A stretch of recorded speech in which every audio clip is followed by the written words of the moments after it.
MMORPGs scare me.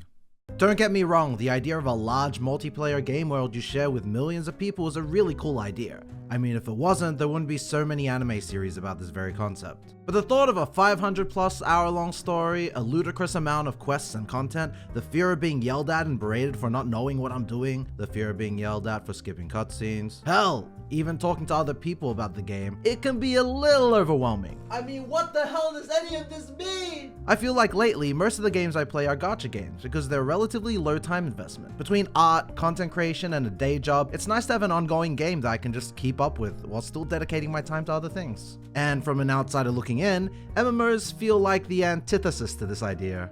And I'm speaking as someone who got so addicted to MMORPGs in the past that it caused me to get into my first car accident. We don't talk about that. Enter Final Fantasy XIV, the critically acclaimed MMORPG with an expanded free trial, which you can play through the entirety of Realm Reborn, the award-winning Heavensward, and thrilling Stormblood expansions up to level 70 for free. What just happened? I blanked out. Final Fantasy XIV! I swear, I cannot escape this game. Most of my close friends play it daily, a few center their content on it, and I've even been to IRL catch-ups where everyone but me was talking about the game. So I honestly was beginning to feel a little left out. So many people were praising the game, telling me how amazing the story is, and how fun the gameplay is, how nice the community is, how many amazing experiences I could have if I just played the game. How the hell could a game be so amazing, so breathtaking that all the people I love and respect sink so much time into it? I had to know. So I made a cute dragon girl to act as my avatar and called her Lue, cause I'm not very good at naming characters. It was finally time for me to enter the world of Eorzea for myself. Oh, that's awkward. Final Fantasy XIV's latest expansion, Dawntrail, recently dropped, and I guess because of the game becoming more active again, there wasn't any space for me to make a new character in the same data center as my friends. And honestly, what would the point be if I wasn't where they were? I guess Lue's adventure just wasn't meant to be. And that was the perfect cover. The truth is, I was gonna play Final Fantasy XIV in secret, and my friends would have no idea. Now I hear you. Why lie to your friends? It's an MMORPG, you should be playing with other people. You have so many friends that would love to play the game alongside you. Well, I wanted a fresh, unbiased, untainted experience with the game. I appreciate all my friends that told me they were willing to taxi me across the world and help me through the early game, but I want to experience that struggle, the highs and the lows. At least at the beginning. I'd actually been planning to do this 8 months ago, but procrastinated because I got really busy. I even visited the Eorzea cafe in Japan in preparation for this video. Look how cute. Of course, back then I didn't really have any idea what anything was, which made it even more confusing when my family tagged along and were constantly asking me stuff like, why does the curry rice look so weird? I even put up a little poster for my friend Egg. And speaking of Egg, a couple weeks prior, I got him to pick which job he thinks I should play. I think you're either playing a healer or you're playing a support. Well, actually, I think there's an argument for Bard being made here. I might switch you over to Bard. Maybe you go Bard for the party buffs. Also, you sing and stuff. Good job, Egg. Because of the service being at capacity at the time, I picked up a character I made back in January. And back then I decided to start as a Thaumaturge because they turned into a black mage, and that's what the drink I got at the Eorzea cafe was, and my dessert was a black mage thing too, and look at my name! So my early game involved progressing until I could switch over to being an archer.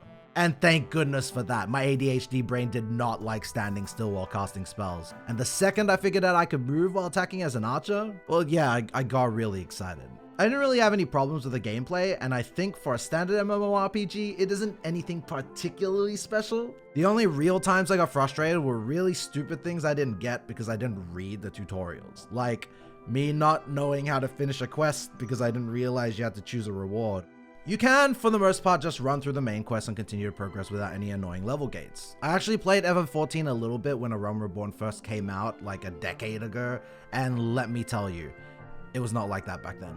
One of the reasons I stopped playing back then was because the only real way for me to progress was to sit there and manually grind levels on Fates. For days. Another feature that wasn't around back then was the ability to take on story dungeons with NPCs, and as someone who has a lot of PTSD over being treated like garbage for not knowing what they're doing in dungeons, the ability to avoid the anxiety of letting down randoms on the internet is very much appreciated. I'd be lying if I said any of the quests were super engaging. I mean, it literally is just fetch quests or kill X amount of monster quests for the most part. Is it time to go back to Minfilia yet? I know it's coming. And again, I play games like Star Rail and ZZZ, so questing like this isn't really anything I'd turn and run at the side of. And as every FF14 player tells me, the real selling point, the one thing that hooked so many people, was the story. And I love a good story, immersing myself in a living world, meeting colorful cast of characters, and getting invested in all their struggles and triumphs. And in Final Fantasy XIV, yeah, I didn't care. Don't get me wrong, I'm more than familiar with the Yap Fest. I played all the way to Fontaine in Genshin Impact. But no matter how much I tried, I could not bring myself to pay attention. You could offer me a disgusting amount of money to tell you any detail about early ARR, and I don't know, Y'shtola was cool. There was like this buff dude that carries around a little princess. Minfilia wants me to return to the Waking Sands. Majority of the story is told through these cutscenes with very bland camera angles and endless text box of dry, boring dialogue, and even the voice lines are... Pray, forgive us our delay. Yeah, not the greatest. Thankfully though, there is a skip cutscene option, which I made a lot of use of. Hey, no, wait, no. Okay, hold on, listen. I know there's a big stigma when it comes to story skipping amongst some FF14 players, but if I only have, say, an hour to sit down and take a gaming break, sitting there and watching a 45-minute long cutscene isn't how I want to be spending it. If a story isn't doing enough to keep me engaged, then I'm sorry, but that's not on me. And again, the skip cutscene button is a good thing. It's a very good quality of life feature. You have no idea how badly I want to have that option in some other games. I feel like the early points of the game do little to keep me engaged between the random fetch quests that in the grand scheme of things don't really feel like they matter all too much. Also, if this game tells me to go back to the Waking Sands one more time, I swear I'm gonna lose it! Why isn't there a warp point here? I'm so sick of walking through these damn ruins! Hey guys, this is Editing Mikan. I just want to let y'all know. They give you like 99 of this thing at some point during the story, and if you click on it and use it, yeah, it teleports you to the Waking Sands hub. There you go. But this is stuff I feel like every Final Fantasy XIV fan already knows. The story doesn't get good until Heavensward or Shadowbringers. Just wait till you get to that part. You're gonna be amazed. And look, I can understand that viewpoint. I've played many games, watched many shows that don't get good until a certain point. But I feel like nowadays, I just want to play or watch something that's good straight away, you know? I just wish there was something, anything else to do besides grinding my way through the story. Wait, what's that sound? Throughout my adventures, I kept hearing about the Golden Saucer. It was on the maps, on the airship menu, and I just ignored it because it wasn't part of the MSQ. But oh boy, do I regret not doing so earlier because I love this place. The Golden Saucer is like a casino that is the hub for a variety of different minigames. Platform challenges, an on-rail shooter, an RTS game, freaking Mahjong, dude. I don't know how to play Mahjong. There's even a lottery called a Cacpot you can do, both a weekly and a daily one. And it's at this point that I realized that this is the confusing lottery thing they did while I was trying to eat my meal at the Eorzea Cafe.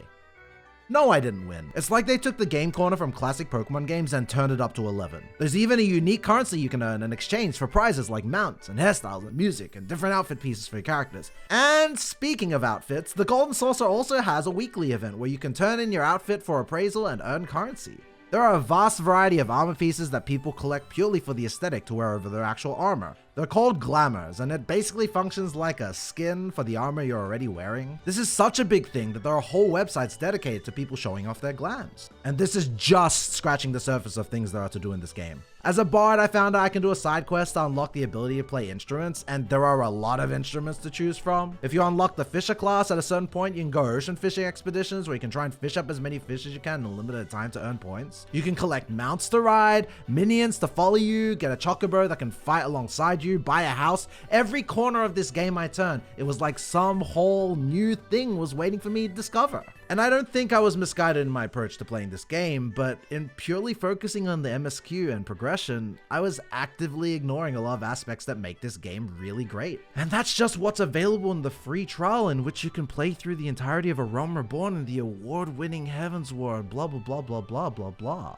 And for as dull and boring as I found the MSQ at times, engaging in the other stuff helped to give me a bit of a mental break from the monotony of it all. And thankfully, the MSQ doesn't stay that way either. On a regular return to the Waking Sands, the game takes the status quo you got so used to and punts it off a cliff.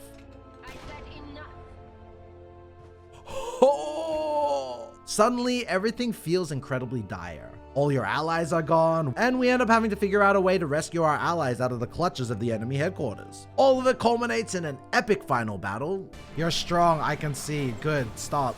And then the credits roll. We saved the day, and all was good with the world. Oh, Evil Crystal? Oh, right. The game post ARR is honestly a lot better. The quest structure of course doesn't change much, but things happen a lot faster. And while it does feel very primal of the wiki, some interesting plot seeds begin to be sowed. However, it was at this time that I had to confront something I was dreading from the start. As you play through the MSQ, during this part you're required to queue up for some of these trials and clear them with other people. Additionally, you have to do the 3 primal fights you did back in ARR on hard, and complete the Crystal Tower raid series, which has plot that will be relevant for later expansions. Or so I'm told. I'll be honest, I really hated these. I don't understand offering the feature to play through group content with NPCs early on, supposedly for people like me that want to run through it solo, and then forcing me to play with other people afterwards. Okay, first time playing with humans. I'm terrified. I don't know what to expect. Do you guys remember when I said the ability to avoid the anxiety of letting down randoms on the internet is very much appreciated? Yeah, I don't think you understand how severe that anxiety is for me. I mentioned briefly that I used to play back when ARR first came out, and one of the reasons I stopped playing was the people I played with. We had a tank that just wasn't good at the game, and anytime anything went wrong, it was the healer's fault. Me. I was the healer. I remember very specifically the dungeon and boss that set me off, and when I got to it this time around, oh boy did it trigger some suppressed memories. I am like autopiloting the crap out of this dungeon. How the hell was my tank dying constantly in this dungeon? For context, we did this dungeon over 5 times. I stayed up at like 4 AM despite having school the next morning. Also, we could clear it, and we kept wiping because the tank didn't want to take 2 steps out of the AoE whenever it happened. Dude, you just literally, you just walk out of the circles. It is not rocket science. Eventually I had to suck it up though. At the beginning it was really uncomfortable. I literally had no idea what I was doing. People were running through it really quickly because they've done this 100 times, I guess, and I was left lagging behind most of the time. 4 people stay on the pads. I don't know what that means. But as I went through, I realized that a lot of people didn't really care that I had no idea what I was doing, and a lot of them were understanding. But everywhere I went, people were just kind of minding their own business, and every now and then someone would wave at me or send me a message. I heard that the Final Fantasy XIV community is nice, but come on, everyone says their community is nice. And thanks to that kindness and being forced to run through all these trials, is that it? Yeah! My anxiety gradually faded away. A little bit. Faded a little. I'm still anxious as heck. And thanks to that, I was able to make my way through to Heavensward. And let me tell you, genuinely, the lead up to Heavensward was so good. There was a lot of payoff for the little things that were going on throughout the story. So much drama, suspense, action. The story had finally hooked me, and I was ready to venture forward into the next step of my journey. But before I continue, there is something very important that I still need to do.